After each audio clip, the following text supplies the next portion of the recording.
North Africa का एक देश सूडान है। बात कर रहा हूँ मार्च 1993 के आसपास की। उन दिनों उस देश में भुखमरी फैली हुई थी, कुपोषण का लोग शिकार हो रहे थे और ऐसा शिकार हो रहे थे, लगातार लोगों के मरने की सूचनाएं फैल रही थीं। तभी अलग अलग देशों के फ़ोटो जर्नलिस्ट और जर्नलिस्ट वहाँ जाकर अपनी रिपोर्टिंग कर रहे थे और एक फ़ोटो जर्नलिस्ट होता है जिसका नाम होता है केविन कार्टर। केविन कार्टर ने अपनी आंखों से जो दृश्य देखा वो बहुत ही भयानक था। दरअसल एक बच्ची है जो भूख से तड़प रही थी और भूख से तड़पते हुए रेंगते हुए अपने घर जाने की कोशिश कर रही थी। उसके माँ बाप जंगल या कहीं भी भूख या खाने का इंतज़ाम करने की ओर गए हुए थे। उस बच्ची के पास में कुछ ही दूरी पर एक गिद्ध था और उस गिद्ध की नज़र उस बच्ची पर होती है। ये जो फ़ोटो जर्नलिस्ट होता है केविन कार्टर, उस दृश्य को अपने कैमरे में कैद कर लेता है। दरअसल वो गिद्ध ये चाहता था ये बच्ची ख़त्म हो जाएगी, मर जाएगी और वो उसको अपना भोजन बना लेगा। इस दृश्य को कैद किया और अमेरिका की पत्रिका ने जब इस फ़ोटो को छापा तो इस फ़ोटो ने पूरी दुनिया में तहलका मचा दिया था और ये फ़ोटो बहुत ज़्यादा पसंद किया गया। साथ ही केविन कार्टर को एक पुलित्ज़र के नाम से एक पुरस्कार होता है, उसे सम्मानित भी किया गया था। सम्मानित होने के बाद इस फ़ोटो जर्नलिस्ट से एक पत्रकार ने सवाल पूछा कि जिस दिन तुमने ये फ़ोटोग्राफ्स लिया था उस दिन मौके पर कितने गिद्ध थे? तब वो कहता है कि मौके पर तो एक ही गिद्ध था। तब वो पत्रकार जो सवाल पूछ रहा था उसने कहा, फ़ोटो जर्नलिस्ट केविन कार्टर जी, वहाँ पर एक नहीं बल्कि दो गिद्ध थे।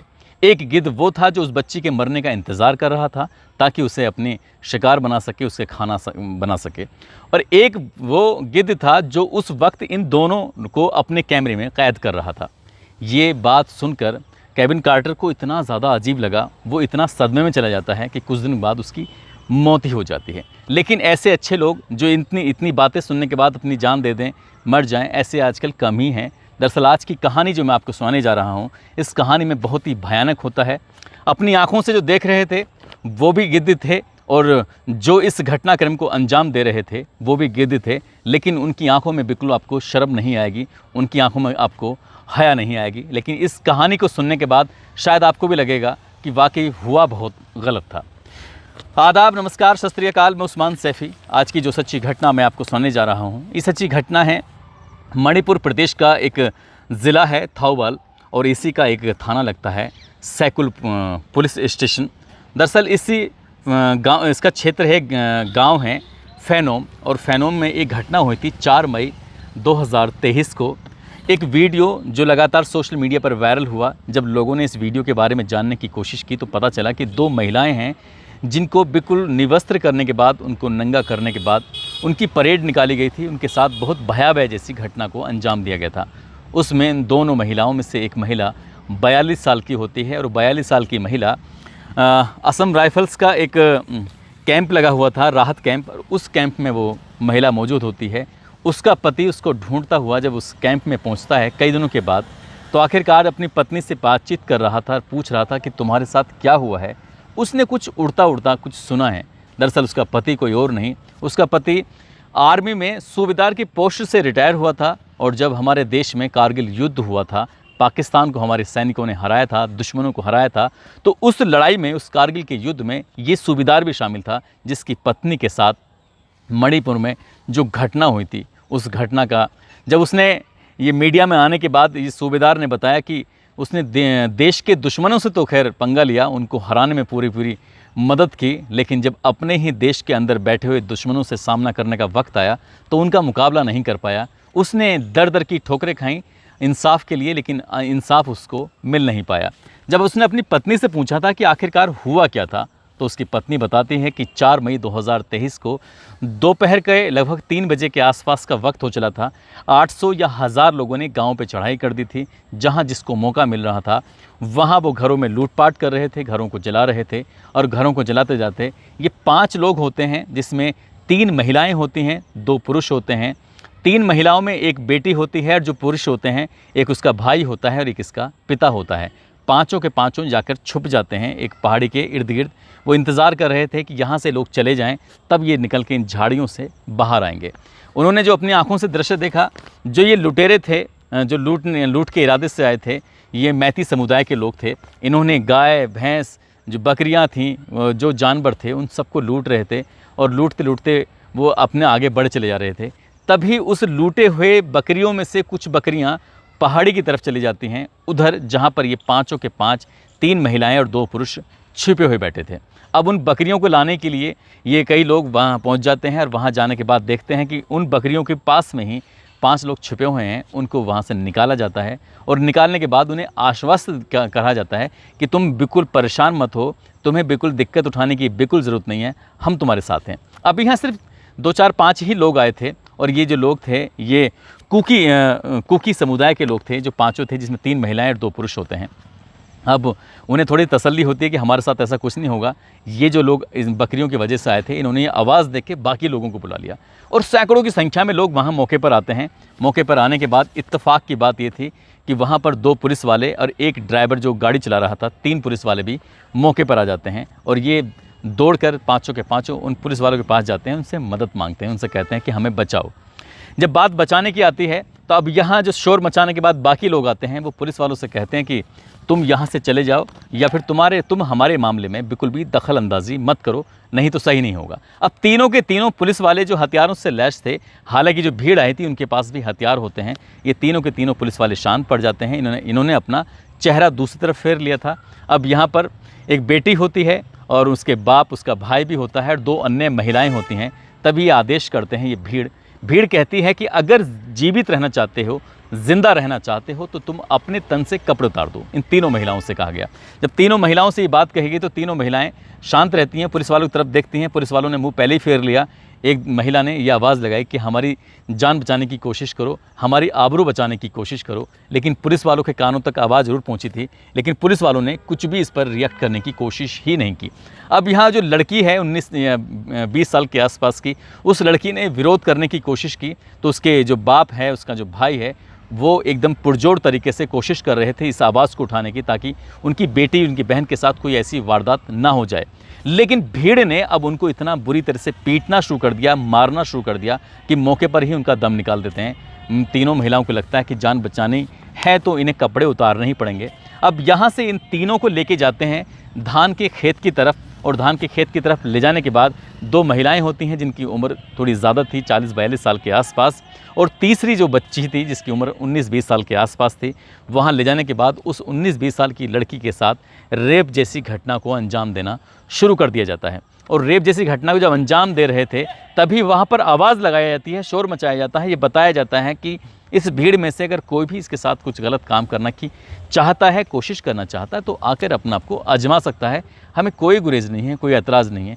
तभी वो 42 साल की बूढ़ी औरत बार बार रिक्वेस्ट कर रही थी, रहम की भीख मांग रही थी। ये बोल रही थी कि तुम्हें मैं जानती हूँ, तुम मेरे पड़ोसी हो, मेरे पड़ोसी गांव के हो, ऐसा मत करो, ये बेटी है, ये मर जाएगी।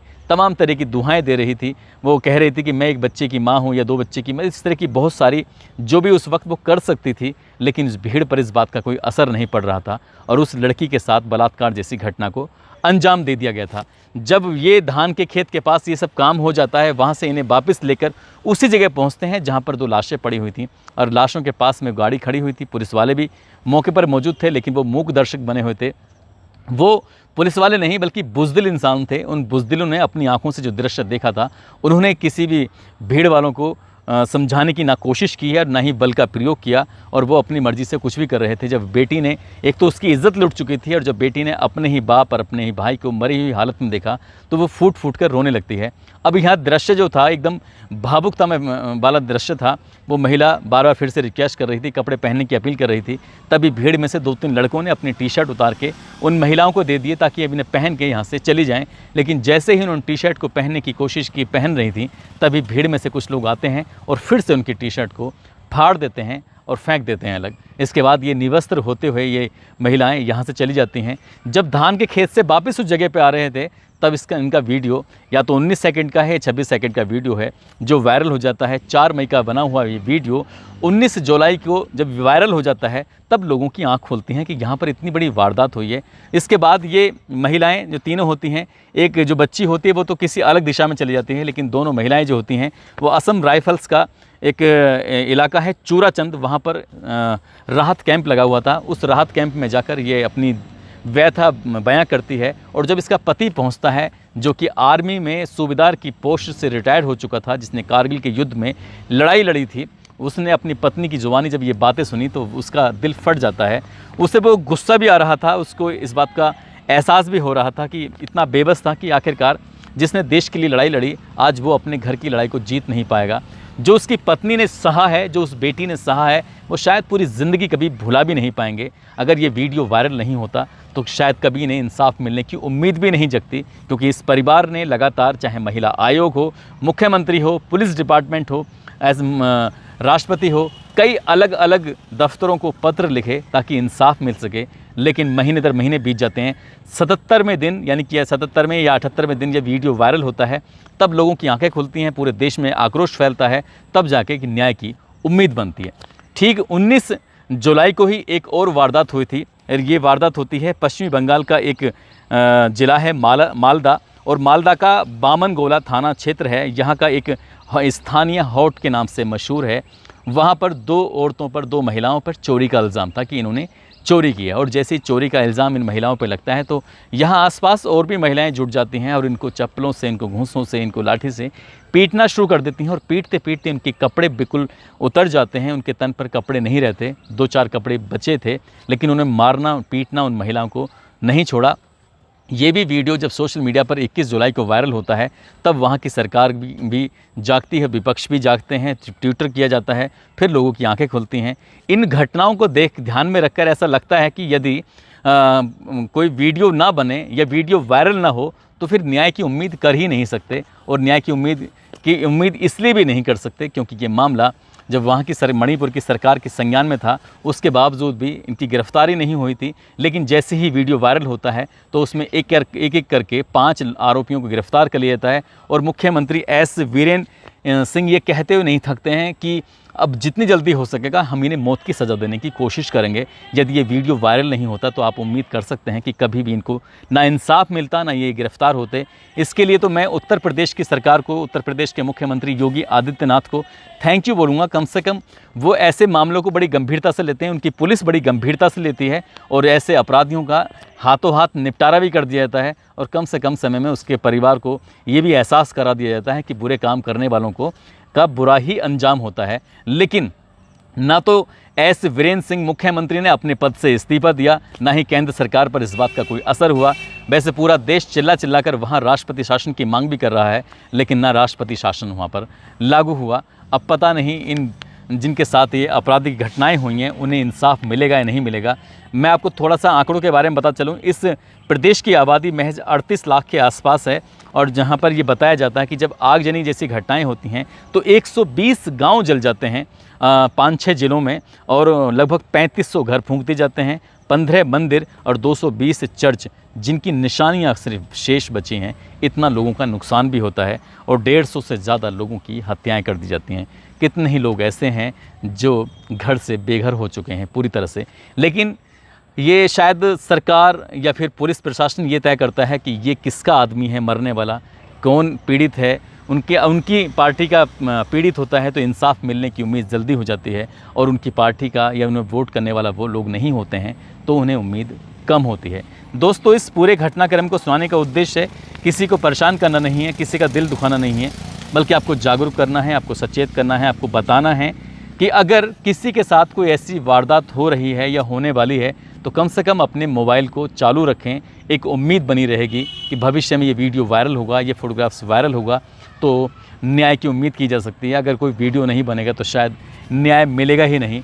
जाते जाते आज कोमल निषाद हैं, आज इनका जन्मदिन है। साथ ही वंदना सिंह हैं जो हमारी धर्मपत्नी हैं, आज इनका भी जन्मदिन है।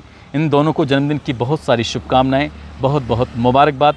साथ ही कुछ लोगों ने नाम लेने की अपील की थी, जिसमें निर्मला सिंह है, नवाब खान, रणवीर सिंह, रोहित कौशल, याकूब अंसारी हैं, गोपी मौर्य हैं, मोहम्मद फिरोज़ खान, राजकुमार वर्मा, अब्दुल सैफ़ी, नसरत अली खान, हुकुम सिंह, प्रेम प्रकाश, सागर कुमार, मनसुख नगड़ा, भगवान दास, अनीस, जो उत्तर प्रदेश के रहने वाले हैं। आप सब लोग अपना ख्याल रखें, सुरक्षित रहें। जय हिंद, जय भारत।